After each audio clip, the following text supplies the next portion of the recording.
সন্দীপ ঘোষের ভরসা ছিল এসআইটির উপর, সন্দীপ ঘোষের ভরসা আছে টালা পুলিশের উপর। সিবিআই কে ভয় পাচ্ছেন, তার কারণ দুর্নীতিটা অনেক বড়। সারদা সিট গঠন হয়েছিল, নারদা সিট গঠন হয়েছিল, বকটুই সিট গঠন হয়েছিল। যে কটা জায়গায় রাজ্যে সিট গঠন হয়েছে আমাদের, প্রত্যেক কটা ক্ষেত্রে দেখা গেছে তথ্য প্রমাণ লোকানোর জন্যই হয়েছে। শিক্ষা দপ্তর জেলে, খাদ্য দপ্তর জেলে, স্বাস্থ্য দপ্তর দুর্নীতি আরো বড়। আমরা আশা করছি স্বাস্থ্যমন্ত্রীও ঠিকঠাক নিজের জায়গাতেই যাবেন, সেটা হচ্ছে জেল। আমি জানি না পশ্চিমবঙ্গের মানুষ কবে চোখ খুলবে তাদের। অদ্ভুত ব্যাপার হচ্ছে, নির্যাতিতা বোনটি যিনি মারা গেলেন তার দাম 10 লক্ষ টাকা, আর সরকারকে বাঁচানোর জন্য পার ডে একজন লয়ারের অ্যাপিয়ারেন্স ফিস প্রায় 30 লক্ষ টাকা। হিসাবটা মানুষকে করা উচিত। যে রেড লাইট এরিয়ায় যারা কাজ করেন তাদের একটা ভিডিও খুব ভাইরাল হচ্ছে। তারা বলছে আপনাদের যদি ইচ্ছা হয় বা কিছু হয়, আমরা তো আছি, এখানে আসুন। খুব কম টাকাতেও অনেক কিছু হয়, বেশি টাকা তো আমাদের কাছে আসুন। যে মেয়েরা রাস্তায় কাজে বেরোচ্ছে নিজের দায়িত্ব, তাদের সাথে কিছু করবেন না। তারা যদি এত বড় একটা বার্তা দিতে পারে, আমরা নাকি সকল ওটাকে আমরা বলি নিষিদ্ধ পল্লী, আমরা সকল সমাজের ভদ্র সমাজ, তারা একটুখানি চেঞ্জ হতে পারি নাকি? এই প্রশ্নটা সমাজের কাছে আমার থাকলো। নমস্কার, আমি তপজা, আপনারা দেখছেন মাধ্যম, আর আমাদের সঙ্গে রয়েছেন বিশিষ্ট আইনজীবী তরুণজ্যোতি বাবু। তরুণজ্যোতি বাবু নমস্কার। নমস্কার। নিশ্চয়ই ভালো আছেন, অভিনন্দন আপনাকে। প্রথম জিত, আইনি লড়াইয়ের প্রথম জিত হাতে এসেছে। এই মুহূর্তে আরজিকরের দুর্নীতির যে লড়াইটা, সেটা এখন সিবিআই তদন্তের হাতে। এরপর অভিনন্দন আমাকে নয়, আমাদের সমাজে বেশিরভাগ মানুষ তো চিংড়ি মাছ হয়ে গেছে, যাদের মেরুদণ্ড নেই, মাথা ভর্তি নোংরা কিন্তু হাই ভ্যালু, তার মধ্যেও 2-4টে মানুষ আছে আমাদের সমাজে এখন। তো অভিনন্দন সেই সকল মানুষকে। অভিনন্দন আক্তার আলীকে, যিনি সাহস দেখিয়েছিলেন সামনে আসার, তিনি সাহস দেখিয়েছিলেন প্রমাণগুলো হাতে তুলে দেওয়ার। লড়াইটা তার, আমি তাকে সাহায্য করেছি মাত্র। দেখুন, আমি প্রথম দিন থেকে বলে এসেছি যে এটা শুধুমাত্র খুন এবং ধর্ষণের একটা ঘটনা নয়, এর পিছনে অনেক কিছু থাকতে পারে। আমি বিশ্বাস করতাম না এটা যদি, দেখুন 1 বছর আগের কমপ্লেন, 1 বছর আগের কমপ্লেনের কোনো ব্যবস্থা হলো না। উল্টে আমাদের বোনটি মারা যাওয়ার পর হঠাৎ করে তড়িঘড়ি করে 16 তারিখ একটা এসআইটি ফর্ম হয়ে গেল। সেই এসআইটি নিয়ে সন্দীপ ঘোষের কোনো অবজেকশন ছিল না। গতকালকে যখন কোর্ট জিজ্ঞেস করলেন আপনার কি এসআইটি নিয়ে কোনো প্রবলেম আছে, বললেন না। টালা থানা তার বিরুদ্ধে অভিযোগ হয়েছে, সেটাই তিনি আগাম জামিন আবেদনের ইচ্ছা পর্যন্ত প্রকাশ করলেন না, করেননি। কিন্তু অদ্ভুত ভাবে যেই মুহূর্তে ব্যাপারটা সিবিআই কাছে চলে গেল, 15 মিনিটের মধ্যে তিনি ডিভিশন বেঞ্চে ছুটলেন, বললেন হুজুর আমাকে প্রোটেক্ট করুন, আমার এগেইনস্টে সিবিআই হয়েছে। এখান থেকেই বোঝা যায় যে সরকার কতটা তৎপর ছিল আসলটা বের করার জন্য, আর কতটা তৎপর ছিল সত্যিটা লোকানোর জন্য। সন্দীপ ঘোষের ভরসা ছিল এসআইটির উপর, সন্দীপ ঘোষের ভরসা আছে টালা পুলিশের উপর। সিবিআই কে ভয় পাচ্ছেন, তার কারণ দুর্নীতিটা অনেক বড়। এই দুর্নীতি খালি আপনার আমার হেলথ, আপনার দর্শক তাদের হেলথও ইনভলভ। বায়োমেডিক্যাল ওয়েস্ট, ধরুন use syringe, use saline bottle, use cotton, used mask, এগুলো বাংলাদেশি একজন ভেন্ডার ছিল, তাকে বিক্রি করা হতো ইলিগালি। সেগুলো রিসাইকেল হয়ে আমাদেরই ব্যবহার করা হতে পারতো। এরকম হতেই পারে হেপাটাইটিস সি বা এইডস এর মতো মরণ রোগ এটা থেকে হতে পারে। তো এগুলো কোনো ব্যবস্থা নেয়নি। টাকা তোলা, টেন্ডার দুর্নীতি, কোভিড ফান্ডের মিসইউজ, কোভিডে কতজন মারা গেছে আমরা জানি, সেই ফান্ডটা পর্যন্ত লুটেছে। তো প্রত্যেক কটা জিনিস রিলেটেড। তদন্ত হলে পুরোটাই সামনে বেরোবে। আমি আশা করছি তদন্ত হবে। আর যেহেতু আর্থিক কেলেঙ্কারি আছে, সিবিআই কে কোর্ট বলে তদন্ত ভার নিতে, আমার আশা ইডিও টেক আপ করবে কেসটা। আচ্ছা, আক্তার আলী এই যে প্রথমবার আর্থিক দুর্নীতির কথাটা সামনে এনেছিলেন, সেটা তিনি প্রথম কাকে জানিয়েছিলেন, কাকে জানিয়েছিলেন? 2023 সালে জুলাই মাসে তিনি প্রথম কমপ্লেন করেন অ্যান্টি করাপশন ব্রাঞ্চের কাছে, তারপর কমপ্লেন করেন স্টেট ভিজিলেন্সের কাছে। অদ্ভুত ভাবে স্টেট ভিজিলেন্স তাকে বেশ কয়েকবার ডাকে, তার বয়ান রেকর্ড হয়, কিন্তু কোনো পদক্ষেপ হয় না। কিন্তু যেদিনকে তিনি কমপ্লেনটা জানিয়েছিলেন, সেদিনকেই তার বদলি হয়ে যায় আরজিকর থেকে হেলথ রিক্রুটমেন্ট বোর্ডে। তারপর তিনি পুরো বিষয়টা এখন কোনো স্টেপ হয় না, তিনি মুখ্যমন্ত্রী দপ্তরে জানান। মুখ্যমন্ত্রী দপ্তরে জানানোর পর তার আবার বদলি হয়ে যায় মুর্শিদাবাদে। মানে যেই লোকটা অভিযোগ করলো তার বারবার বদলি হলো, আর যার বিরুদ্ধে অভিযোগ হলো সে বারবার প্রাইস পোস্টিং পেল। তো অভিযোগ ছিল হেলথ ডিপার্টমেন্টের এগেইনস্টে, অভিযোগ করা হয়েছিল হোম ডিপার্টমেন্টের কাছে, সেটা আবার তারা হেলথ ডিপার্টমেন্টকে পাঠিয়ে দেয়। কারণটা বাচ্চারাও বুঝতে পারবে, কারণ হচ্ছে দুটো দপ্তরেই মন্ত্রীর নাম এক, মমতা বন্দ্যোপাধ্যায়। তার মানে আপনি বলতে চাইছেন যে মুখ্যমন্ত্রী সমস্তটা জানতেন? নিশ্চয়ই জানেন। তাহলে সন্দীপ ঘোষকে গ্রেপ্তার করার পর নবান্ন চুপ ছিল কেন? কি সন্দেহ? সন্দীপ ঘোষ তো গ্রেপ্তার হয়নি। সন্দীপ ঘোষের গ্রেপ্তার করার পর বলছেন সন্দীপ ঘোষ না গ্রেপ্তার না, মানে সিবিআই আওতায় বা যখন জিজ্ঞাসাবাদ করা হচ্ছে তখনও নবান্ন এখনো চুপ করে বসে নবান্ন আছে। চুপ করে বসে আছে, এ গুনছে। নবান্ন দেখছে, নবান্ন দেখুন যতটা তৎপরতা দেখা গেল, একটা অদ্ভুত জিনিস আপনারা জানেন না। তখন আখতার আলী তো হুইসেল ব্লোয়ার, তাকে প্রোটেকশন দেওয়া উচিত ছিল, তিনি টাওয়ার থানায় বলেছেন, তাকে প্রোটেকশন দেওয়া হয়নি। অদ্ভুতভাবে এই সন্দীপ ঘোষকে আপনার দর্শকদের সবার করের টাকায় সন্দীপ ঘোষের বাড়ির সামনে পুলিশ পিকেট আছে, পুলিশ তাকে প্রোটেকশন দিচ্ছে, সন্দীপ ঘোষকে আশীর্বাদ করছে, তো দেখা যাচ্ছে। অধ্যক্ষ সন্দীপ ঘোষকে যখন সিবিআই ডাকলো, নবান্ন একটা সিট গঠন করেছিল, তো সেই সিটের উপর কি আপনাদের ভরসা ছিল না? অবভিয়াসলি ছিল না। সিটের মেম্বার গুলো আপনারা দেখুন, সিটের মেম্বার গুলো পোরখাওয়া খেলোয়াড়। প্রথম জন প্রণব কুমার, যে নাম আমি কোর্টেও তথ্য দিয়েছি, কোর্টে এফিডেভিট করে বলেছি ব্যাপারটা, যে তিনি লালন শেখের কাস্টোডিয়াল ডেথে সিবিআই এর অন্য কেসে যারা তদন্ত করছিল, স্পেশালি গরু এবং কয়লা, তার সাথে লালন শেখ বা বক্তব্যের কোনো সম্পর্ক ছিল, তাকে ট্যাগ করে দিয়েছিলেন। আরেক সোমা ম্যাডাম, যদি ভুল না করি আমি, তিনি আছেন, তিনি হচ্ছে সন্দেশখালী গিয়ে বলছেন, no no, we have not received any case of molestation, any report of molestation.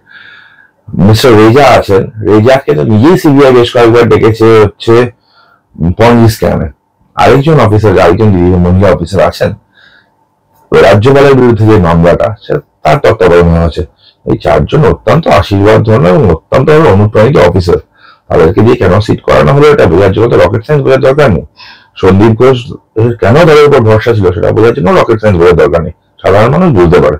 তাহলে কি আপনাদের মনে হয় যে সিট গঠন করে তথ্য প্রমাণ লোপাট করা যায়? একদম একদম একদম হয়েছে তো, এটা প্রথম নয়।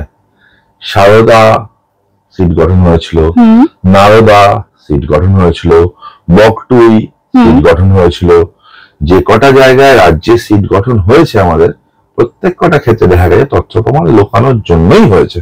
এবং এটা আমি বলছি না, কোর্ট বিভিন্ন সময় বলেছে। আজ পর্যন্ত রোজভ্যালি বা পঞ্জি স্ক্যাম গুলো ঠিকঠাক কিনারা করা গেল না, তার একটা কারণ সিট যা লোপাট করে দিয়েছিল। আচ্ছা, আজই আরজিকর দুর্নীতি মামলার সব নথি সিবিআই এর হাতে তুলে দেওয়ার কথা সিটের, এতক্ষণে তুলে দেওয়া উচিত, সকাল 10টার মধ্যে তুলে দেওয়ার কথা ছিল, আশা করি দিয়েছে। বেশিরভাগই আর্থিক দুর্নীতি এর সঙ্গে যুক্ত রয়েছে, তো আপনি আশা করছেন যে এর সঙ্গে ইডি যুক্ত রয়েছে, ইডি যুক্ত হতে পারে? সরি, দুর্নীতি যেহেতু আর ইডি যুক্ত হওয়াটা স্বাভাবিক। হ্যাঁ, ইডি যুক্ত হওয়ার হতে পারে। তাহলে আপনাদের কি কি দাবি থাকবে এক্ষেত্রে? ধরুন, খুব হিসাব পাবলিক ফান্ড মিসইউজ না হোক, একাডেমিক ফান্ড মিসইউজ না হোক, চিকিৎসার কাজে ব্যবহার হোক, কোনো অসুবিধা নেই। বায়োমেডিক্যাল ওয়েস্ট সেটা ডিস্ট্রয় করা উচিত, সেটাকে বিক্রি করে রোজগার করার জিনিস নয়, ওটা হেলথ হ্যাজার্ড। পশ্চিমবঙ্গের মানুষের বা যারা চিকিৎসা করায় ওখানে তাদের সকলের শরীর খারাপ হতে পারে, সমাজের রোগ স্প্রেড করতে পারে, সেইগুলো বন্ধ হোক এবং যে কালপ্রিট যারা আছে তারা জেলে যাক, এইটুকুই দাবি।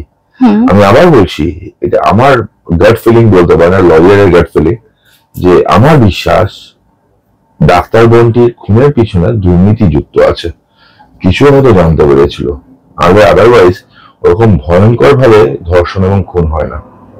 আচ্ছা, দীর্ঘদিন ধরে তার মানে আরজিকর একটা অস্বাস্থ্যকর পরিবেশ তৈরি হয়েছিল এবং দুর্নীতি চলছিল, সবটাই নবান্নের কাছে খবর ছিল, একদম রিপোর্ট হয়েছিল, উইথ এভিডেন্স রিপোর্ট হয়েছিল। তাহলে নবান্নের ভূমিকা কি এই মুহূর্তে প্রশ্ন? নবান্নের ভূমিকা আশীর্বাদ করে যাচ্ছিল। দেখুন, খুব সিম্পল, রাজ্যের বেসিক নিড কি মানুষের কি বলে? শিক্ষা, খাদ্য, স্বাস্থ্য, অন্ন, বস্ত্র, বাসস্থান। যদি বলি শিক্ষা, খাদ্য, স্বাস্থ্য, আমি বলি শিক্ষা দপ্তর জেলে, খাদ্য দপ্তর জেলে, স্বাস্থ্য দপ্তর দুর্নীতি আরো বড়। আমরা আশা করছি স্বাস্থ্যমন্ত্রীও ঠিকঠাক নিজের জায়গাতেই যাবেন, সেটা হচ্ছে জেল। আচ্ছা, মুখ্যমন্ত্রীর পদত্যাগের যে দাবি একটা উঠেছে, এটা কি আপনারা সমর্থন করছেন? আমি মনে করি আমাদের মুখ্যমন্ত্রী ইনোসেন্ট। আমার পার্সোনাল ফিলিং, আমার মনে হয় মুখ্যমন্ত্রী কিচ্ছু জানেন না এটা বিষয়ে, তার পক্ষে জানাটা সম্ভব নয়। যত দোষ করেছে স্বাস্থ্যমন্ত্রী এবং পুলিশ মন্ত্রী, এই অপদার্থ স্বাস্থ্যমন্ত্রী এবং পুলিশ মন্ত্রীর জন্যই মুখ্যমন্ত্রীর মুখটা পুড়ছে। তা আমি অনুরোধ করবো অপদার্থ স্বাস্থ্যমন্ত্রী এবং পুলিশ মন্ত্রীকে মুখ্যমন্ত্রী যেন জেলে পড়ে। কিন্তু প্রবলেমটা হলো তিনজনের নামটাই তো এক, মমতা বন্দ্যোপাধ্যায়। আচ্ছা, আক্তার আলীর কি প্রাণের আশঙ্কা রয়েছে? নিশ্চয়ই আছে, বারবার তাকে থ্রেট করা হয়েছে, থ্রেট কল করা আছে। তিনি 2023 সালে লাগড়ায় একটা অভিযোগ করেছিলেন এই কেসে। একটা নর্থ বেঙ্গল লবির নাম শুনবেন আপনারা, আমি নাম নিচ্ছি না, নর্থ বেঙ্গল লবি থেকে তারপর প্রেশার ক্রিয়েট করা হয়েছে। তিনি যে অ্যান্টি করাপশন ব্রাঞ্চে অভিযোগ করেছিলেন, সেখানে বেশ কয়েকজনের নাম দিয়েছিলেন, তারা থ্রেট করছে। তো আশঙ্কা আছে আচ্ছা, এখনো সরকারের অতি পছন্দের অফিসার সন্দীপ ঘোষ 7 দিনে 3টি চাকরির নিয়োগপত্র পেয়েছেন, তো তার থেকে সুবিধা পাওয়া মানুষেরা কি তাকে ছেড়ে দেবে বলে মনে হয়? না, তাহলে তো আশীর্বাদ জন্য আমি বলছি। এবার থার্ড চাকরিটার আমার বিশ্বাস হয়নি। ওই স্বাস্থ্য দপ্তর বলেছে যে তাকে মানে করা হয়নি ওএসডি। আমিও মনে করছিলাম যে করতে পারে না, থার্ড চাকরি আবার ওএসডি করবে, এই অবস্থা করে পারে। কিন্তু অদ্ভুত ভাবে তৃণমূলের এক মুখপাত্র দেবাংশু ভট্টাচার্য, তিনি আবার আইটি ইনচার্জও তৃণমূলের, তিনি একটা পোস্ট করলেন ফেসবুকে। পোস্ট করে বললেন একটা লোককে কি বসে বসে টাকা দেওয়া হবে, তাকে কাজ করিয়ে টাকা দেওয়া হবে, তার জন্যই তাকে স্বাস্থ্য দপ্তরে ওএসডি করা হয়েছে। এখানে 2 4 হয়ে গেল। মিডিয়া রিপোর্ট দেবাংশু ভট্টাচার্যের কথা। স্বাস্থ্য দপ্তর হয়তো অফিসিয়াল নোটিফিকেশন এখনো বের করেনি, ঠিক যেমন এসআইটি নোটিফিকেশনটা ডেট হচ্ছে 16 তারিখের, যেটা প্রকাশ্যে আসলো 19 তারিখে। ঠিক এরকম ভাবেই স্বাস্থ্য দপ্তরের কিছু নোটিফিকেশন হয়তো আছে। দেবাংশু ভট্টাচার্য জানে বলেই তো টুইট করেছিল বা পোস্ট করেছিল। তো দেবাংশু ভট্টাচার্য পাল্টি খাচ্ছে, অনেক কথা বলছে, কিন্তু মানে ঝুলি থেকে তো বিরাট বেরিয়ে এসছে। আচ্ছা, এই আক্তার আলী যিনি হুইসেল ব্লোয়ার ছিলেন আরজিকর কাণ্ডে, তিনি তো ঝুলি থেকে অনেকগুলো বেড়াল বের করেছিলেন, কি কি ক্ষেত্রে তিনি প্রকাশ্যে এনেছিলেন যদি একটু ডিটেইলে বলেন? আমি বলি, ফার্স্ট ছিল টেন্ডার দুর্নীতি ছিল, সেকেন্ড কোভিড ফান্ডের মিসম্যানেজমেন্ট ছিল, থার্ড বায়োমেডিক্যাল ওয়েস্ট বাজারে বিক্রি করা ছিল, ফোর্থ ডেড বডি মিসইউজ করা ছিল। ডেড বডি মিসইউজ মানে কি বলুন, ধরুন একটা বডি আছে অ্যাক্সিডেন্টাল কেস, তার ফ্যামিলির কনসেন্ট ছাড়া ওটাকে কাটাছেড়া করা যায় না। তো আজকাল অদ্ভুত ভাবে সেটাকে নিয়ে ওয়ার্কশপ, বিভিন্ন জায়গায় ট্রান্সফার, এগুলো করেছিল, কাটাছেড়া হয়েছিল, পিএম রিপোর্টে তার প্রমাণ পর্যন্ত আছে। তারপর বেশ কিছু জিনিস যেগুলো অনেক কম দামে বিভিন্ন জায়গায় লোকেরা কিনেছে, আরজিকর সেগুলো বিশাল দামে কিনেছে। কেন কিনেছে তো আরজিকর বলতে হবে। যে ক্যাটাগরি আইটেম গুলো ফ্রিতে পাওয়ার কথা সেগুলো আরজিকর ওপেন মার্কেট থেকে কিনেছে। ক্যাফেটেরিয়া ওখানে সরকারি প্রপার্টি, তৃণমূল ছাত্র পরিষদের সুপারিশ অনুযায়ী বিভিন্ন লোককে দিয়ে দিয়েছে। ওখানে পার্কিং এক্সট্রা চালানো হচ্ছে। আমি রাফ যদি হিসাব করি, বছরে মোটামুটি ওই 70 থেকে 80 লাখ টাকার একটা ঘাপলা আছে ওখানে। বছরে বলছি, সরি, মাসে 70 থেকে 80 লাখ টাকা একটা ঘাপলা আছে। আর পার্কিংটা অনেক বড়, ইলিগাল পার্কিং চলে কি করে ওখানে। আর এই সন্দীপ বাবুর একটা অফিসে তার অ্যাডিশনাল সিকিউরিটি আছে, নামটা আমি এই মুহূর্তে ভুলে যাচ্ছি। আমার সময় তাকে জিজ্ঞেস করলে বেরোবে, পলিগ্রাফ দরকার নেই, থার্ড ডিগ্রি প্রয়োগ করলেই বেরোবে। আচ্ছা, 21 জন লয়ার সুপ্রিম কোর্টে এই মুহূর্তে আরজিকর কাণ্ডে মুখ্যমন্ত্রী মানে সরকারের, পশ্চিমবঙ্গ সরকারের পক্ষ থেকে লড়ছে। আপনার কি মনে হয় না এটা যথেষ্ট একটা স্ট্রং মেসেজ যে সরকার ঘনিষ্ঠ কেউই এর মধ্যে যুক্ত রয়েছে, যাতে আড়াল করার জন্য এসব? সরকার ঘনিষ্ঠ লোক তো অবভিয়াসলি আছে। দেখুন, কপিল সিব্বল লড়ছেন, সাথে আইনজীবীরা আছেন, আমার আপনার ট্যাক্সের টাকায় ওখানে দাঁড়িয়ে একের পর মিথ্যা কথাগুলো বলে যাচ্ছে। সুপ্রিম কোর্টে হিয়ারিং, ধন্যবাদ সুপ্রিম কোর্ট, এই মামলাটা অন্তত লাইভ টেলিকাস্ট হচ্ছে, পুরো দেশ জানতে পারছে। সুপ্রিম কোর্টে আমরা সবাই দেখছি রাজ্য সরকার কিভাবে কভার আপ করার ট্রাই করেছিল। কপিল সিব্বলকেও দেখছি কিভাবে তিনি একের পর মিথ্যা কথা বলার চেষ্টা করছে। আমার আপনার করের টাকায় বেসিক্যালি এটা নৃশংস ঘটনাকে কভার আপের চেষ্টা করছে। আমি জানি না পশ্চিমবঙ্গের মানুষ কবে চোখ খুলবে তাদের। অদ্ভুত ব্যাপার হচ্ছে, নির্যাতিতা বোনটি যিনি মারা গেলেন তার দাম 10 লক্ষ টাকা, আর সরকারকে বাঁচানোর জন্য পার ডে একজন লয়ারের অ্যাপিয়ারেন্স ফিস প্রায় 30 লক্ষ টাকা। হিসাবটা মানুষকে করা উচিত। আপনার কি মনে হয় আরজিকর কাণ্ডে যে হতভাগীর প্রাণ গেল তার কি সত্যি সত্যি জাস্টিস হবে? জাস্টিসটা না একটা অদ্ভুত টার্ম, বলেন তো, আমি বলছি। আপনি যদি মনে করেন দোষীদের শাস্তি হলেই জাস্টিস হয়ে যাবে, তাহলে হয়তো হবে। আপনি যদি মনে করেন সমাজটাকে চেঞ্জ করা দরকার, তাহলে মানুষকে থামলে চলবে না, মানুষকে এগিয়ে আসতে হবে। মানে খুব নোংরা হয়ে বলতে যাচ্ছি, তরুণ প্রতিবাদ হচ্ছে একটা মহিলার সংগ্রামের জন্য, মহিলার সম্মানের জন্য। সমাজের লোকজন মা বোনকে নিয়ে গালি দেওয়াটা বন্ধ করুক।